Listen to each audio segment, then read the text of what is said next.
नमस्कार दोस्तों, आपका स्वागत है मेरा इस चैनल में जिसका नाम है मनी लेंस। मनी लेंस में हम बातें करते हैं शेयर मार्केट से जुड़े हुए खबरों के बारे में। तो आज हम जिस शेयर की चर्चा करेंगे वो शेयर लगभग अपने हाई से 72% नीचे गिर चुका है। तो उसके बारे में चर्चा चलेंगे कि आखिर ऐसा क्या हुआ है जिसका शेयर इतना नीचे गिर के ट्रेड कर रहा है। और दूसरी बात ये है कि इसके फंडामेंटल में आखिर ऐसा क्या प्रॉब्लम हो गया है जो ये शेयर लगभग 72% के नीचे से ये गिर रहा है। तो ये चीज़ें हम देखेंगे, थोड़ा सा टेक्निकल देखेंगे, थोड़ा सा फंडामेंटल देखेंगे। तो शुरू करते हैं इस वीडियो को और थोड़ा सा ये भी बता दें कि क्या ये अभी अभी ये लेने लायक है। यदि आप इसके निवेशक हैं तो क्या इसको बाय करें, होल्ड करें या सेल कर दें। ऐसी चीज़ों पे पूरी चर्चा होगी। तो इस वीडियो को लास्ट तक ज़रूर देखें और चैनल को ज़रूर सब्सक्राइब कर लें अगर आप नए दर्शक हैं तो। ठीक है, तो सबसे पहले देखते हैं कि इसका देखिए लगभग यहाँ देखिए 650 के आसपास आ गया था और वहाँ से लगभग यहाँ देखिए 60% नीचे, 60-70% नीचे 242-243 पे आ चुका है। और वहाँ से थोड़ी सी बाइंग आई है, काफ़ी हैवी बाइंग के बाद ये 300 पे चढ़ा है। लेकिन आप ये देखिए कि ट्रांसफॉर्मर एंड रेक्टिफायर जो कंपनी है वो ट्रांसफॉर्मर एंड रेक्टिफायर बनाती है ये कंपनी। यहाँ पे देखिए इसका पावर ट्रांसफार्मर बनाती है, फर्नेस ट्रांसफार्मर बनाती है, special transformer, distribution transformer, rectifier और रिएक्टर्स बनाती है, शंट रिएक्टर सब है। मतलब मेनली जो इनका काम है वो पावर डिस्ट्रीब्यूशन सेक्टर में है, जो कि काफ़ी हाई डिमांडिंग सेक्टर था। क्योंकि जिस तरह से इंडिया में सोलर पैनल्स इस तरह से लग रहे थे तो वो क्योंकि पावर डिस्ट्रीब्यूशन का बहुत बड़ा मेगा चांस था। लेकिन धीरे धीरे जो जब से डोनाल्ड ट्रंप ने इम्पोर्ट ड्यूटी लगाया है, मतलब टैरिफ लगाया है, और उन्होंने बोला है कि भाई हमको रिन्यूएबल एनर्जी से उतना लेना देना नहीं है, अगर कोल एनर्जी पे ही अगर काम चल रहा है तो हम रिन्यूएबल पर नहीं चलेंगे। उसके बाद इंडिया में जो रिन्यूएबल्स की जो कंपनियां थी, बड़ी बड़ी कंपनियां थी, वो एक तरफ से धराशायी होगी। जैसे वो नीचे गिरी तो बाकी सारे जो रिन्यूएबल से रिलेटेड या पावर डिस्ट्रीब्यूशन से रिलेटेड जितनी भी कंपनियां थी वो धीरे धीरे करके अपना जो हाई वैल्यूएशन था वो उसको लूज करते जा रहे हैं। यानी इनका पी काफ़ी हाई हो गया था। अगर इसका पी देखिएगा, ट्रांसफॉर्मर रेक्टिफायर का अगर पी देखिएगा तो एक समय पे 400-500 पे पहुंच गया था और वहां से पी का कंस्ट्रक्शन हुआ है।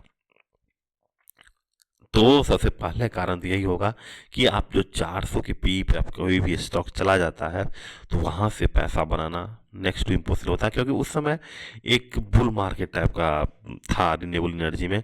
तो हर कोई जो है रिन्यूएबल एनर्जी के पीछे भागा जा रहा था। हर एक पैसा जो है थोड़ा सा भी ग्रोथ आ रहा था उसको चेस कर रहा था। तो लग रहा था कि भाई इसके बाद तो कोई कंपनी ही नहीं होगी। तो वो लगातार लगातार इसके हाई पे जाने के बाद भी पैसा जो है उसको टच चेस करते जा रहा था और पी 500 तक पहुंचा दिया। और वहां से अब देखिए पी लगभग वहां से 10 गुना जो पी था वो कंट्रैक्ट हो गया है। क्योंकि देखिए ट्रांसफार्मर रेक्टिफायर की कंपनी बड़ी बड़ी कंपनियां हैं, अमेरिका में भी देखिए, इंडिया में भी देखिएगा। आप 20 से 30 के आसपास जो पी होता है इसका आइडियल पी होता है। लेकिन अगर 400 या 500 का पी हो जाने के बाद यहाँ से तो पैसा बनना मुश्किल है। सबसे पहला कारण यही है कि इसका पी का डिग्रोथ हुआ है। दूसरा कारण आप सोचिएगा, यहाँ पे देखिए सेल्स, देखिए सेल्स पहले बढ़ा है। देखिए 2024 में देखिए 2024 से देखिए 513, फिर 300, 322, 462 से लेके फिर एक अचानक आप देखिए यहाँ पे इस बार का जो सेल्स का फिगर आया है वो कंप्रेशन में आ गया। हम देखिए 460 ही का है। और दूसरी बात ये है कि सेल्स तो डाउन हुआ ही है, मार्जिन देखिए, मार्जिन जो है इसका श्रिंक किया है। तो तीन कारण हो गए आपको, पहला पी कंट्रैक्शन, दूसरा कि इनके सेल्स कम हो गया है और इनका ऑपरेटिंग प्रॉफिट मार्जिन भी कम हो गया है। तो ऑपरेटिंग प्रॉफिट मार्जिन कम क्यों हो गया है, चलिए इनके कॉन कॉल पे चलते हैं। तो कॉन कॉल पे देखिए, firstly there was a shortage of key raw material particularly CTC. तो जो कंडक्टर देखिए ट्रांसफार्मर में जो कंडक्टर लगता है वो होता है कॉपर का।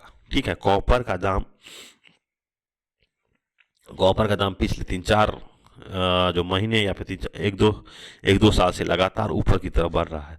तो अगर आपका रॉ मटेरियल ही अगर ऊंचे दामों पे मिलना शुरू हो जाएगा तो आपका जो जो मार्जिन है वो क्या हो जाएगा, कम होता जाएगा, क्योंकि आप जो बेच रहे हैं। और ये दूसरी बात, एक और बात समझिए कि ये सब कंपनियां ऑर्डर बुक पे है। यदि आज से 2 साल बाद अगर कॉन्ट्रैक्ट कर लिया है कि मुझे मान लीजिए कि 1 लाख रुपए का ही अगर ट्रांसफार्मर लेना है, तो कॉन्ट्रैक्ट हो गया है 1 लाख का, अब उसका रॉ मटेरियल बढ़े या फिर उसका इनपुट का कोई भी कॉस्ट बढ़े, लेकिन उससे कोई मतलब नहीं है। अगर कॉन्ट्रैक्ट हो चुका है 1 लाख का तो वो 1 लाख पे ही खरीदेगा।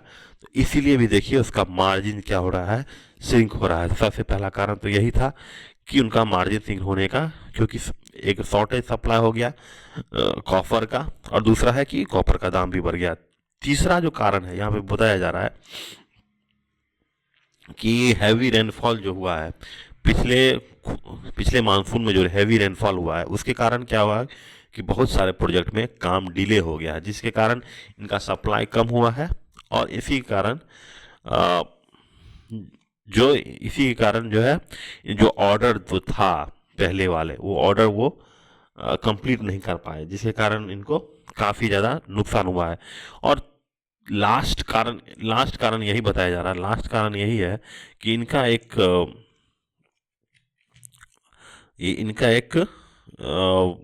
मैन्युफैक्चरिंग फैसिलिटी है, वो दिखा रहे हैं मैन्युफैक्चरिंग फैसिलिटी है। तो वहाँ पे यहाँ देखिए इनका मैच कैपेसिटी है, Chandgaur capacity slightly delayed by 1 quarter. जो कैपेसिटी बिल्ड कर रहे थे चंदगौदौर में, जो फैसिलिटी बिल्ड कर रहे थे वो जो है कंप्लीटली डिले हो गया है। डिले हो जाने के कारण क्या करें, यहाँ पे देखिए slightly delay by 1 quarter, but once the Chandgaur capacity is up and running, I think the end of quarter we will be very fairly placed at very high because of we have order. तो चंदगौर facility अगर जो delay हो गया है, वो अगर अब फुल फैसिलिटी में अगर अगले क्वार्टर से चलता है तो फिर वहाँ से ऊपर की तरफ स्टॉक मूव करेगा, और क्योंकि सेल्स बढ़ेगा। दूसरी बात आप ये भी समझ लीजिए कि ये सब कंपनियां जो है ऑर्डर बुक पे चलती है। यदि ऑर्डर आता रहेगा तो ये कंपनियां ऊपर की तरफ मूव करती रहेगी। और ऑर्डर बुक हमेशा क्या, एक सिंक्रोनाइज है, पिछले बार का ऑर्डर बुक से इस बार का ऑर्डर बुक हमेशा 20% 30% हाई होना चाहिए, तभी जाके एक कंपनी जो है एक तरह से ग्रोथ होता रहेगा। लेकिन 20 से 30% अगर ग्रोथ नहीं होता है ऑर्डर बुक में, तो कंपनियां वहां से गिरना शुरू कर जाती है। ये चीज़ भी आपको ध्यान रखना होगा, क्योंकि जितने भी ऑर्डर बुक वाली कंपनियां हैं उसके साथ यही हो रहा है अभी फिलहाल, देखिएगा। और एक और लास्ट जो है कि इनका जो है एक करार था वर्ल्ड बैंक के साथ, ठीक है। तो वर्ल्ड बैंक फिलहाल अभी तो बोल दिया है कि आप जो है, वर्ल्ड बैंक जो है नाइजीरिया में, यहाँ पे देखिए, यहाँ पे वर्ल्ड बैंक डिबार कर दिया था। वर्ल्ड बैंक का नाइजीरिया में एक प्लांट जो 70 ट्रांसफार्मर लगाने का एक करार हुआ था, उसमें इन्होंने कुछ पैसे का लेन देन किया या कुछ इस तरह से किया है। इसके कारण वर्ल्ड बैंक ने है जो इसको डिबार कर दिया था कि आप जो है फर्दर कोई भी टेंडर में बिड नहीं कर सकते हैं। उसके कारण भी आप देखिए इनके स्टॉक जो है लगातार नीचे गिरे थे, ठीक है। लेकिन अब फिलहाल 1 महीना पहले एक खबर आया है जिसमें वर्ल्ड बैंक ने बता दिया है कि अब आप पे पाबंदी हटा दी गई है। उसके बाद देखिए स्टॉक काफ़ी ऊपर की तरफ अब मूव कर रहा है, ठीक है। तो ये सब चीज़ें भी इनमें, क्योंकि एक साथ इतनी सारी नेगेटिव खबरें आ गई हैं, तो ये कंपनी जो है एक तरफ से गिरना शुरू हो गया है। दूसरी बात, और एक चीज़ और देखिए, यहाँ पे देखिए इक्विटी कैपिटल जो है हमेशा ये डाइल्यूट कर रहे हैं। यहाँ पे देखिए, अगर देखिएगा तो ये जरूर अपना प्रेफरेंशियल लाते हैं, जैसे 664 पे लाए हैं, 119 पे प्रेफरेंस लाए। तो अगर बार बार अपना इक्विटी डाइल्यूट करते जा रहे हैं अपने ग्रोथ को चेज करने के लिए, तो क्या होता है कि नए निवेशक आने के बाद शेयर का भाव बढ़ना थोड़ा सा कम होने लगता है। क्यों होता है? क्योंकि हर एक भाव पे हर एक शेयर होल्डर आपको मौजूद है, क्योंकि कहीं ना कहीं कोई ना कोई शेयर होल्डर वहाँ पे फंसा हुआ है, और जैसे ही उसका भाव आता है वो बेच के निकल जाता है। तो स्टॉक को ऊपर की तरफ मूव करने ही नहीं देता। तो अगर स्टॉक में कम लोग रहेंगे तो स्टॉक बढ़ने का चांस ज़्यादा होता है। ठीक है, तो यहाँ पे देखिए लगभग सही है। प्रमोटर्स भी है, एफआईआई भी है, डीआई भी है और पब्लिक भी है, तो लगभग ठीक ही है। यहाँ पे देखिए अगर बल्क डील देखिए 2025 में, अभी दिसंबर में देखिए 1 2 3 4 आदमी बेचे हैं, 4 आदमी खरीदे हैं, तो लगातार इसमें बल्क डील होते जा रही है। तो इसका अभी क्या होगा, अभी फिलहाल जिस तरह से गिर रहा है तो वो तो मुझे नहीं लगता कि अभी कोई इसका चांस है ऊपर जाने का।